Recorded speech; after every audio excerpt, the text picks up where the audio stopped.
اولاد آدم کا سب سے بڑا دشمن ابلیس جس کے شر وسوسوں سے دنیا کا کوئی بھی فرد محفوظ نہیں رہ سکتا، بڑے بڑے عابدوں زاہدوں کو بھٹکانے والا۔ اس ویڈیو میں ہم انہی لوگوں میں سے ایک عبادت گزار متقی شخص برسیسا کے واقعہ کو جانیں گے، جس نے ساری عمر تو اللہ کی اطاعت میں گزار دی، لیکن شیطان نے کچھ ایسا چال چلا کہ وہ ایک حسینہ کا دیوانہ ہوا اور کافر ہو کر مرا۔ اسلام کی آمد سے قبل قوم بنی اسرائیل میں برصغیر نام کا ایک نہایت عبادت گزار اور پرہیزگار بندہ رہا کرتا تھا۔ یہ ایک نامعلوم اور چھوٹے سے گاؤں کا رہنے والا تھا۔ اس شخص نے اپنی زندگی کے 60 سال اللہ کی عبادت میں گزار دیے تھے۔ سارے علاقے میں برسیسا کو عزت اور احترام کی نظر سے دیکھا جاتا تھا۔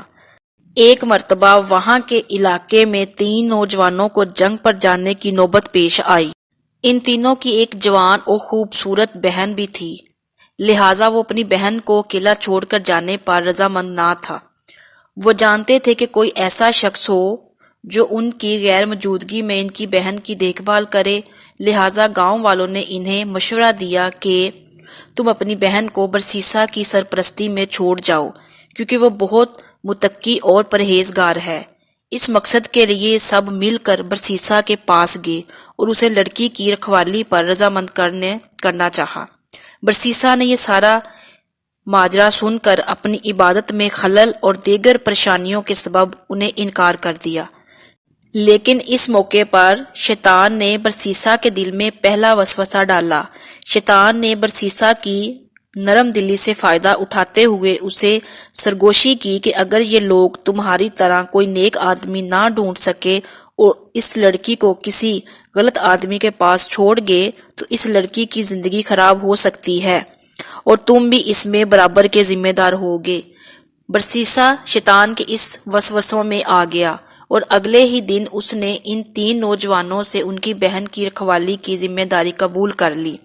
اب وہ نوجوان لڑکی برسیسا کی عبادت گاہ کے سامنے والے گھر میں رہنے لگی۔ شروعات میں برسیسا کا کھانا پینا اور دیگر ضروریات کی چیزیں اپنی عبادت گاہ کے باہر رکھ دیا کرتا تھا۔ وہ لڑکی یہ چیزیں اٹھا کر لے جاتی۔ ایک دن شیطان واپس آیا۔ اس نے برسیسا کے دل میں یہ خیال ڈالا، کیوں نہ تم کھانے پینے کی چیزیں لڑکی کے گھر کے دروازے کے باہر رکھ دیا کرو، اس طرح اسے خود چل کر تمہاری عبادت گاہ تک نہ آنا پڑے گا، وہ لوگوں کی نگاہوں سے بھی محفوظ رہے گی۔ برسیسا اس بات پر راضی ہو گیا اور کھانا پینا اس لڑکی کے گھر کے دروازے کے باہر رکھنا شروع کر دیا۔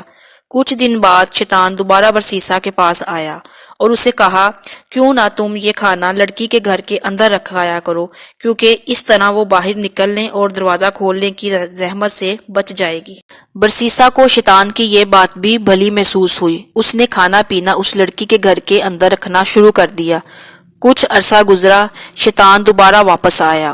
اس بار شیطان نے برسیسا سے کہا کہ وہ لڑکی دن رات اکیلی رہتی ہے، کہیں تنہائی سے اکتا کر بیمار نہ ہو جائے۔ تمہیں چاہیے کہ تم کبھی کبھی اسے بات چیت کر لیا کرو اور تم اسے عبادت کی طرف بھی راغب کرو اور نیکی کی طرف بلاؤ۔ برسیسا کو شیطان کی یہ بات بھی بہت پسند آئی۔ اس نے دروازے کے پیچھے سے لڑکی سے بات چیت کرنا شروع کر دی، لیکن اس طرح گفتگو کرنے کے لیے ان دونوں کو بلند آواز میں بات کرنا پڑتا اور دونوں کو کوفت محسوس ہوتی۔ اب شیطان نے برسیسا سے کہا، تم لڑکی کو اچھی اچھی باتیں سکھا رہے ہو اور وہ خود بھی عبادت کی طرف مائل ہو رہی ہے، تو اس میں حرج ہی کیا ہے کہ تم اس کے کمرے میں اسے یہ باتیں بتایا کرو۔ برسیسا نے شیطان کی یہ بات بھی مان لی اور آخر کار شیطان ان دونوں کو ایک ہی چھت کے نیچے لانے میں کامیاب ہو گیا۔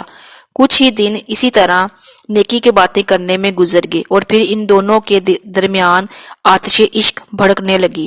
وہ نوجوان لڑکی برسیسا کو اپنی حسن، ادائیں اور جلوے دکھانے کا کوئی موقع ضائع نہ کرتی۔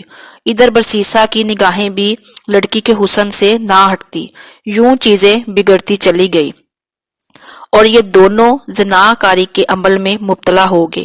کچھ عرصہ اسی طرح گزرا اور پھر لڑکی حاملہ ہو گئی۔ جلدی ہی اس نے ایک بچے کو جنم دیا۔ اب شیطان دوبارہ برسیسا کے پاس آیا اور اسے ملامت کرنے لگا کہ یہ تم نے کیا غضب کیا، اب یہ بچہ تو تمہارے گناہوں کا منہ بولتا ثبوت ہے، تم اس بچے کو قتل کر دو ورنہ اس لڑکی کے بھائی تمہیں قتل کر دیں گے۔ لہٰذا برسیسا نے اس نامولود بچے کو قتل کر دیا اور اس کی لاش کو اسی کمرے میں دفن کر دیا۔ اپنے بچے کی موت کے بعد وہ لڑکی گمسم اور غمگین کے رہنے لگی۔ لہٰذا شیطان نے برسیسا کے دل میں دوبارہ یہ خیال ڈالا کہ تم نے کیا سوچتے ہو، اپنے بچے کی موت کے بعد یہ لڑکی خاموش رہے گی، یہ کسی نہ کسی کو اس راز سے ضرور آگاہ کرے گی۔ سو برسیسا نے اس لڑکی کو بھی قتل کر ڈالا اور اسے اس بچے کے ساتھ دفنا دیا۔ کچھ عرصہ بعد جب اس کے بھائی جنگ سے واپس لوٹے تو برسیسا نے انہیں بتایا کہ ان کی بہن بیماری کے سبب اس دنیا سے جا چکی ہے۔ وہ ناچار روئے دھوئے اور اس کے لیے دعائیں مانگی اور اس کی قبر کی زیارت کے بعد واپس چلے گئے۔ برسیسا کی تقوی اور پرہیزگاری کی شہرت ہی کچھ ایسی تھی کہ کسی نے بھی اس پر شک نہ کیا۔ لیکن ایک دن شیطان ان تینوں بھائیوں کے خواب میں آیا اور برسیسا کی کرتوتوں کا پردہ فاش کیا اور ساتھ ساتھ اس جگہ کی نشاندہی بھی کی جہاں ان کی بہن اس کے بچے کی قبر موجود تھی۔ صبح اٹھ کر جب تینوں نے یہی خواب سنایا تو انہیں یقین ہو گیا کہ یہ خواب سچا ہے۔ چنانچہ تینوں برسیسا کے گھر پہنچے اور اصلی اور نقلی قبریں کھود ڈالی جہاں سے انہیں لڑکی اور اس کے بچے کی لاش مل گئی۔